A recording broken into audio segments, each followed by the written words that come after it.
Get access to anyone. Raise capital, find a mentor, find promotion partners, meet influential people. Building the right relationships by getting access to anyone can revolutionize your life, your business, and your career. I know this is true because I've done it. I've hosted hundreds of investors and entrepreneurs at my events. I've raised significant funding.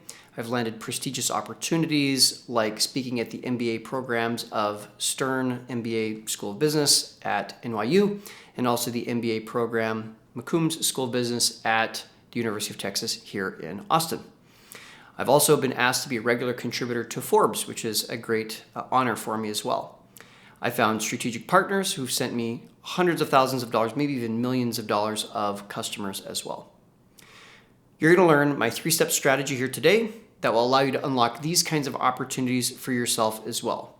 I'm going to share with you the one big secret that I've discovered along the way, and you're going to know how to do this even if you have little capital, you know very few people, or if you're even new to a city, which was actually my case. 7 years ago, I moved here to Austin, Texas. When I got here, I knew only 3 people, and 2 of them were husband and wife. So it's kind of like I only knew 2 people, if you will. One of them was my friend Tan. We decided that we would start hosting private dinners for investors and entrepreneurs. We invited 8 different investors and entrepreneurs to each dinner, so it was a different group each time, and we did that every other week for 2.5 years.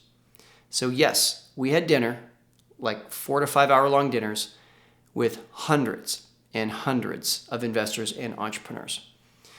Pretty quickly, in basically the first year, I was already getting tagged as one of the most connected people in Austin. And the crazy thing was I still couldn't even get a US credit card because I was from Canada and I had no credit in the US yet, couldn't get a cell phone, could barely get a bank account. And here I was already being called one of the most connected people in Austin, Texas. It was incredible. So the first thing I'd like to share with you is the number one secret. It's the foundation of the 3-step method that you'll learn next. The number one secret to getting access to anyone is to become someone who others want to have access to. Now that may sound kind of lofty or tough to achieve, but I'm telling you, the 3-step method I'm about to show you will make you an incredibly attractive and desirable person to know. So let's dig into the first strategy. The first strategy is actually to host events. That could be a small 2 or 3 person dinner. It could be a 10-person formal dinner party. It could be a 30-person mixer. It could be all the way up to a gala, or in our case, we've gone as big as 850-person mixers. We didn't start with the 850-person mixers. We started with like 7 people, and that was the first ever dinner party here in Austin. Just 7 people, and 2 of them were me and Tan, so it was 5 guests. That was it. It was in my apartment. I didn't even have a dining room table. I didn't have dining room chairs.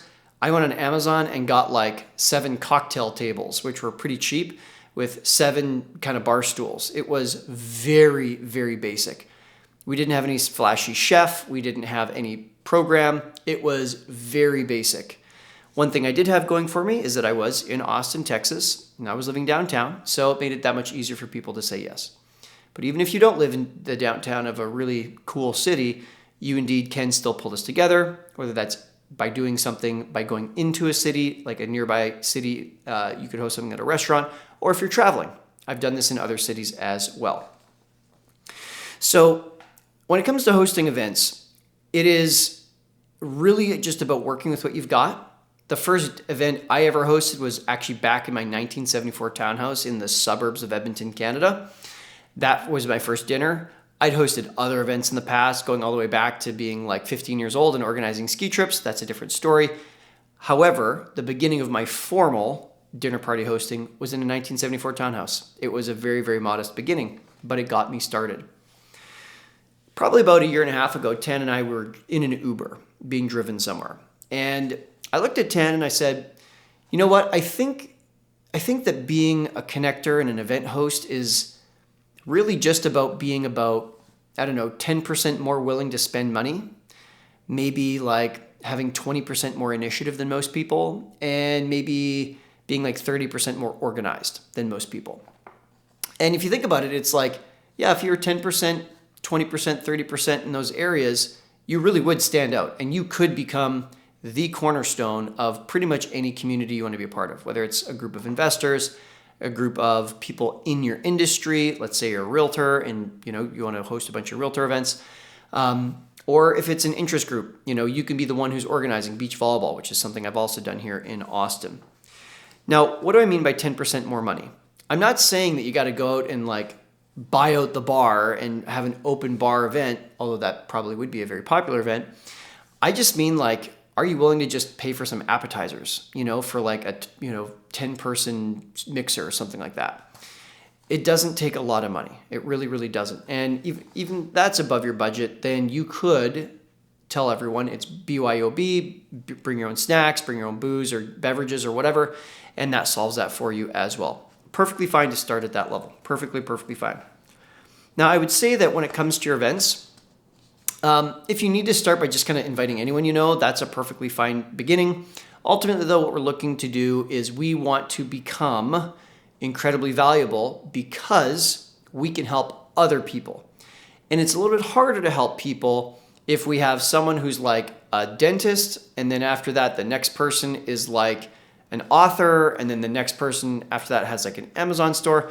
They may enjoy being together. They may enjoy knowing of each other for future references. But what's even more handy is if you can narrow the scope of what different people are up to in life, and you invite people that are a little more related. So for example, if you're a real estate agent and you can invite realtors and mortgage brokers and insurance people, there's a tighter connection there, and it makes it easier for people to say, I met a really cool person, we might do business. I think I'm going to go to another one of Tim's events, right? So if we can narrow the scope a little bit, I don't think it has to be ultra tight, and you also need to think a little bit about, are you looking for a lot of the same kind of person, which is what's called cloning, or are you looking for a variety of people who are complementary? That's called synergy. There can be a time for both. So just be thoughtful about that. And not just in who you invite, but if it's going to be a sit-down dinner party, be thoughtful about where you seat people. Just tonight, I hosted an event. We ended up at Soho House here in Austin, and I had invited out, it was a guy who's actually coming to town to Austin. He flew in just the other day, and he has a SaaS company. And so he wanted to do dinner, and I said, great, can I invite someone? He said, yep. And so I invited one other person who is a SaaS investor. And I invited another person who is like a M&A expert, mergers and acquisitions.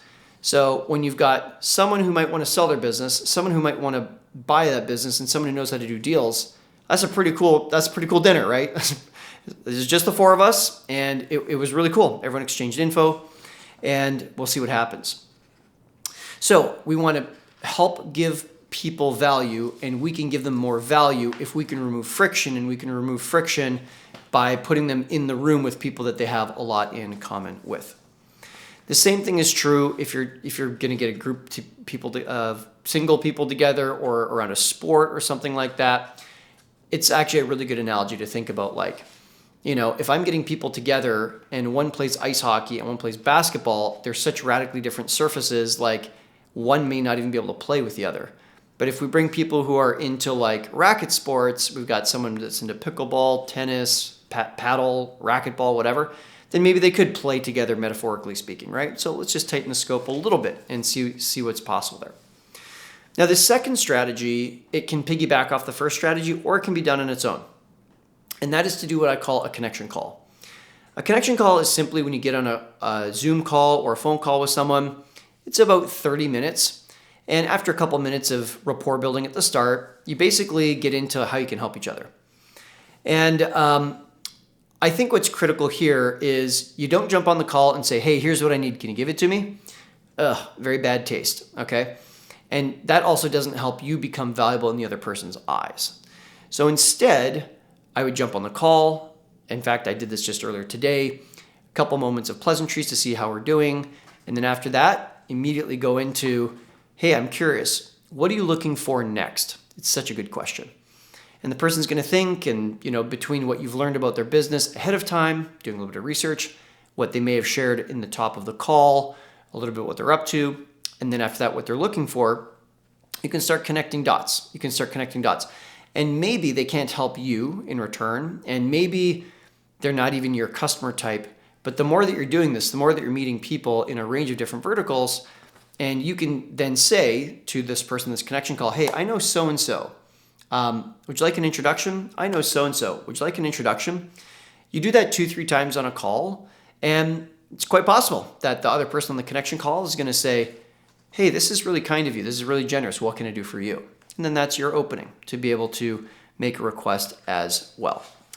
Now, I'm going to recommend, if you found this helpful, before I give you the third tip, do subscribe. It's very quick and easy. It helps me a ton, and it inspires me to keep going. With no further ado, let's jump into the third strategy. So the third strategy can be done either with the first or the second strategy, or both. In fact, if you look at how you string it together, you could do an event, you meet some people, you find out that you might have some way to help them, you move to a connection call, perfect, you do that, and then after that, you move into the third and final part.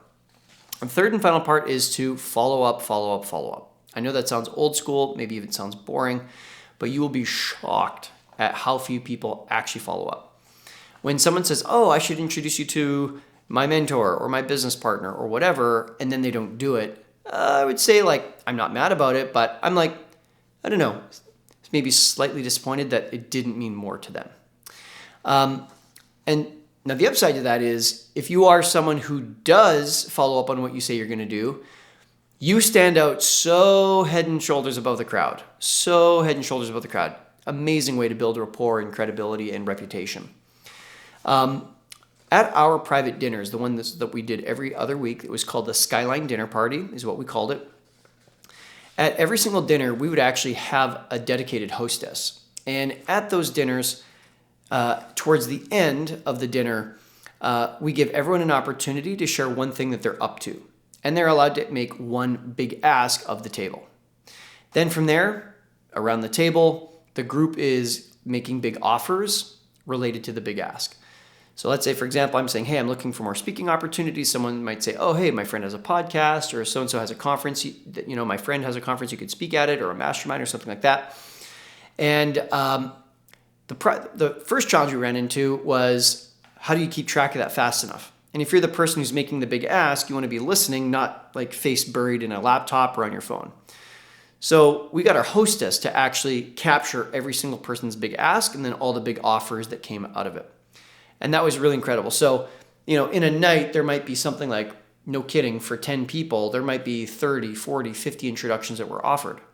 So let's work with like 40 as a working number. In just 10 dinners, that's 400 introductions that are passed around the table. After 50 dinners, that's 2,000, and Tan and I have done over 50 dinners. That's over 2,000 introductions that were offered. I will tell you that through the course of all that, say the first 50 dinners, I probably offered to 10 people, let's say 20 intros a night. I bet you I did not get a follow-up from anyone on like 90% of the introductions I offered. Now, let's be clear. The person I'm helping, they don't need to write it down because our hostess was doing it. Our hostess would give it to me at the end of the night. I would directly email all the big asks and offers to everyone in attendance so they could take action on it the very next day. There was no question on how to follow up. There was no question on who to follow up with, and there was no question on what they were following up for. It was in it to this day when we do it. It's in the document. It's right in the document. All you got to do is just copy an email address and say, hey, following up. I am telling you, 85-90% of introductions never got acted on. It was shocking. And I was just as guilty in the very, very beginning. So follow up. Follow up on what you promised in connection calls. Follow up on what you're promised during a connection call. Likewise with a dinner or other event, same exact thing. Follow up on what you offer and also what you're offered. Now I'm going to give you 2 pro tips here. And these are nice. These are nice. So these have made wonders for me. Actually, 3 tips. Number 1, whether you're at a live event, whether you're at a dinner or in a connection call, in all 3 instances, I want you to give before you ask. Make sure that you've deposited into that emotional bank account of the other person once, twice, thrice before you ask for anything. My second pro tip for you is to be specific when asking for help. One of my friends, he's a super connector in New York City. His name is Michael, and he has this great quote. He says, vagueness is kryptonite to connectors. That's Michael Roderick who said that. Vagueness is kryptonite to connectors. So if someone said to me, hey, I'm looking for a mentor, I would probably really struggle to be able to help them find a mentor. On the flip side, if they said, I'm looking for a mentor, I want it to be someone who exited a SaaS company that they owned. I want the exit to be for at least $10 million. And I'm looking for someone who's located in Austin, Texas. In my mind, I'm going like, oh, okay. So I'm looking for a SaaS founder who exited for $10 million located in Austin, Texas. I can put some feelers out on that. I really can. So be specific, because vagueness is kryptonite to connectors. And again, hats off to Michael Roderick for that great bit of wisdom. The third item, and this is my third pro tip, is sometimes when you're asking for things, it can feel like awkward, especially if you're asking for money. If you're like, hey, I'm raising $100,000, do you want to invest? That can be a little much, a little confronting, a little too direct, if you will. And so a great way to get around that is to be indirect. And so instead of saying, hey, will you invest in my business? You could say something like, I'm looking for investors who want to invest in my company. I'm raising a total of $100,000. Do you happen to know anyone who might be interested? And now if that person is interested, they will tell you. They'll say, well, maybe me. Like, tell me more, right?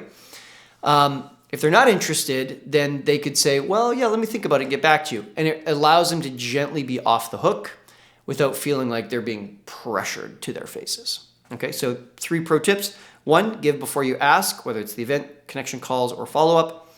2, be specific when asking for help. And 3, be indirect if you need to, especially if you're asking for money. Oftentimes it softens the ask and makes you someone that they're looking forward to talking to, even if you don't do business on this one particular item. So the bottom line here is all of these strategies, they help you to become so incredibly valuable that people want to be around you.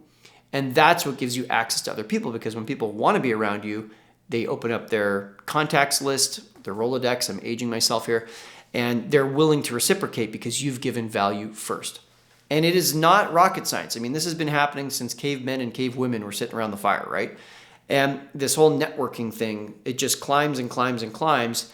And before you know it, you will be one of the most connected people in your industry, in your city, in your state or country or province. It's really quite remarkable. If you just stick with it for a little while, like 6 months or something, you'll be blown away at the progress that you're going to make.